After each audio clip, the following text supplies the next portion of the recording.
बड़े भाई ओमकार सिंह ठाकुर विक्की भैया को आमंत्रित करते हैं कि वो अपना उद्बोधन दें।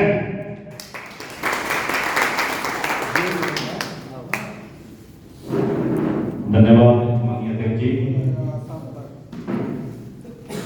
सर्वप्रथम हमारे समाज की कुलदेवी मां गजब के चरणों में प्रणाम करता हूँ। महाराजा केसरी जी के चरणों में प्रणाम करता हूँ। यहाँ उपस्थित बुजुर्गों के चरणों में नमन करता हूँ। नमन करता हूँ इस बगरागी घाव को निरंतर कई वर्षों से इस कार्यक्रम को सजे हुए हैं और आशा करता हूँ ये कार्यक्रम प्रतिवर्ष इससे बढ़ता चला जाएगा। मंच पर उपस्थित हमारे अनुज भाजपा के मंडल अध्यक्ष, पार्टी एक अलग विषय है, समाज हो सकता है अलग, लेकिन वो वास्तव में मेरा प्रिय अनुज है। हमारे भरत भदौरिया जी हमारे कई वर्षों से अवन्य साथी रहे विष्णु प्रताप से, एक जुझारू नेता, जनता के लिए प्रशासन से लड़ने वाले हमारे अमित बादल जी, इस क्षेत्र के हमारे समाज से बीडीसी रंजन भाई साहब, संतोष जी, बेजौरा से हमारे घसीटे भाई साहब, गोविंद परिहार जी मंगरा से, संतोष परिहार जी, और बेजौरा से हमारे कुंवर परिहार जी, हमारा अनुज भूपेंद्र राठौर, और इस कार्यक्रम के संयोजक लगभग पूरा बगरागी इस कार्यक्रम का संयोजक है, लेकिन विशेष रूप से प्रभान जी और अमित जी, लालू, सारे के सारे मेरे धन्यवाद के पात्र हैं। और धन्यवाद के पात्र मेरा भरत, हमारे रामरूप जी। बहुत खुशी होती है जब कोई व्यक्ति कंधा से कंधा मिला के चलता है तो वो कहता है कि भैया अगर गोली कोई आएगी तो पहले मेरे सीने में लगेगी, बाद में आपके सीने में लगेगी। ऐसे छोटे भाई हमारे रामरूप में बहुत धन्यवाद ज्ञापन करता हूँ।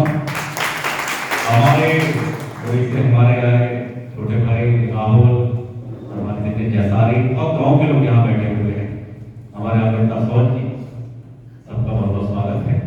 क्योंकि हर 27 दिसंबर को हम महाराजा केसरी की जयंती मनाते हैं। हर समाज का एक महापुरुष होता है। जैसे कि हम तय कर लेते हैं कि अक्टूबर में हमारी गांधी जयंती आनी है, 14 नवंबर को हमारा पंडित नेहरू की जयंती आती है, और ढगा जैसे समाज के लिए 27 दिसंबर किसी दीपावली से कम नहीं है।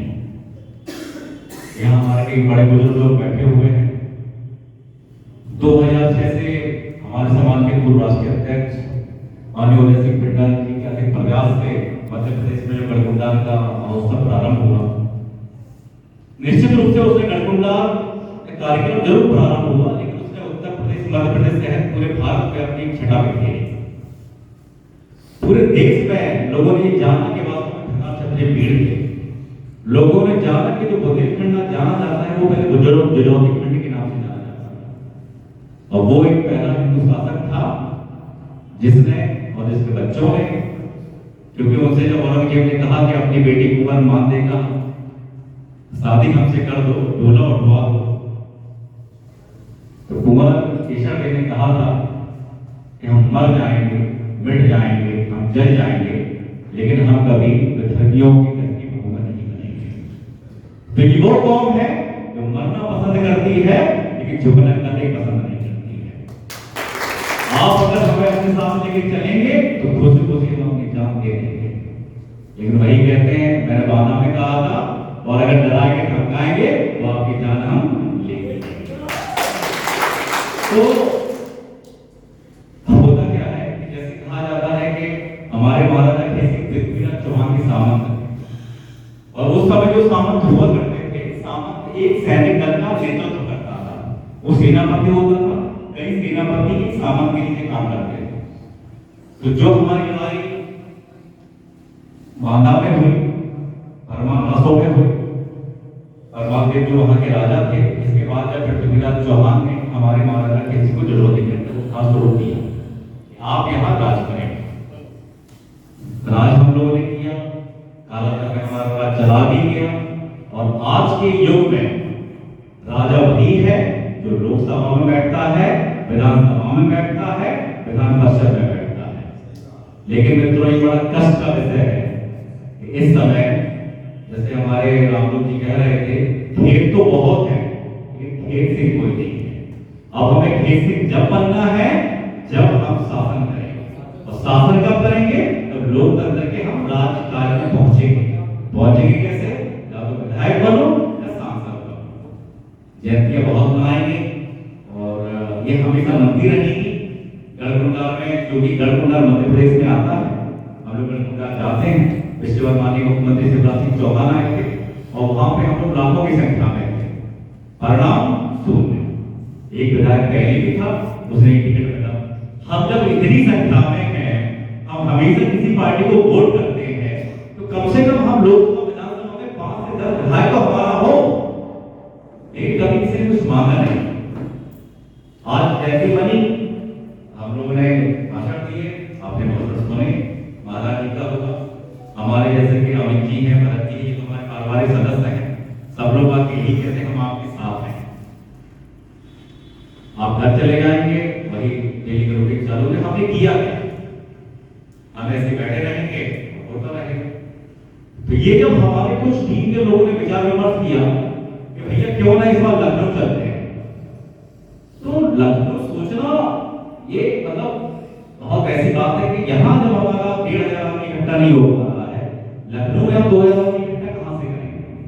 उसके लिए आपके पास धन होना चाहिए, कम से कम 5 से 7 लाख रुपए आपकी जेब में होना चाहिए। हम 10 दिन बसों की व्यवस्था करानी पड़ेगी, 100-200 गाड़ियों की व्यवस्था करानी पड़ेगी, जो 1,500 लोग पहुंचेंगे भोजन की व्यवस्था करानी पड़ेगी। अगर होगा तो ठीक, नहीं हो तो सबसे ज्यादा गाड़ियां आगे को पड़ती है। आज कार्यक्रम में बैठे हैं, कोई गलती हो जाएगी, उसी का नाम आएगा परवान का और सब कार्यक्रम खराब हो गया। तो पहले तो इस कार्यक्रम करने के लिए बड़ा ही अंदर से ठोस होना था, एक आत्मविश्वास जागना था, कार्यक्रम करेंगे कि नहीं करेंगे। लेकिन जब मैंने तो कहते हैं जिसके ऊपर माँ पीताम्बरा की और गजब कृपा रहती है, तो जिसके ऊपर का माँ का आशीर्वाद रहा, उसके लिए दुनिया तो बहुत छोटी चीज है, वो कहीं भी कदम बढ़ाएगा, वो काम उसमें पूरे होंगे। तो ये माई के आशीर्वाद से और हमारे जो भी हमारे प्रिय अनुज हैं, हर क्षेत्र में एक दो लोग ऐसे हैं जो मुझे हमसे संपर्क प्रदान करते हैं। जैसे हमारे यहाँ प्रवान जी से चर्चा हुई, हमारे झांसी में 2-4 लोगों से चर्चा हुई, रामलोक जी से चर्चा हुई, हनुमतपुरा में अरविंद प्रधान जी से चर्चा हुई, गोहर में कुछ लोगों से चर्चा हुई। उन्होंने कहा भैया चलिए हम आपके साथ हैं। तो मुझे थोड़ा लगा कि इस बार कुछ कर सकते हैं। तो इसके लिए 27 दिसंबर को लखनऊ का जो तीसरे नंबर का सबसे बड़ा हॉल आता है, जिसको गांधी भवन के नाम से जानते हैं हम लोग, ये केसरबाग बस स्टैंड पे, उसकी क्षमता बैठने की 1,000 से 1,200 केवल क्षमता है। खड़े होने को लोग बहुत लोग खड़े हो जाएंगे। तो जब मैं उसको बुक करने गया, अमित जी जब उसके मंच पे आए, मुझे पीछे कुर्सियां नहीं दिख रही। तो मैंने एक बार में सोचा कि यहाँ से लेके जहाँ को रोज वैली लिखा हुआ है, यहाँ तक चेहरा नहीं हुई है, इतना बड़ा मंच हम कैसे बनाएंगे? तो पहले लगा इसको कैसे करो, लेकिन मन में विचार आया जब बीड़ा उठाई गया इसको करते हैं। और ये बीड़ा मैंने उठाया क्यों? ये बीड़ा मैंने उठाया आपके विश्वास से। मुझे पता है कि केवल मुझे आप लोगों से निवेदन करना है, आप लोग मेरे साथ कंधे से कंधा मिला के चलेंगे। तो बताइए मैंने सही क्या गलत किया? साथ चलेंगे और कौन चलेगा? एक बार मुझे केवल उपस्थिति दे दो। और ये ऐसी उपस्थिति नहीं है, आप माँ के सामने साक्षी हो रहे हैं, माँ बैठी है, बाद में मत कहना कि हम कुछ भी कर रहे हैं। तब माई देख रहे हैं कि तुम लोग उल्लू बना रहे हो, बेटा तुम्हारे भरोसे से लखनऊ में कार्यक्रम कराया है, अब तो लोग मना कर रहे हैं। इसीलिए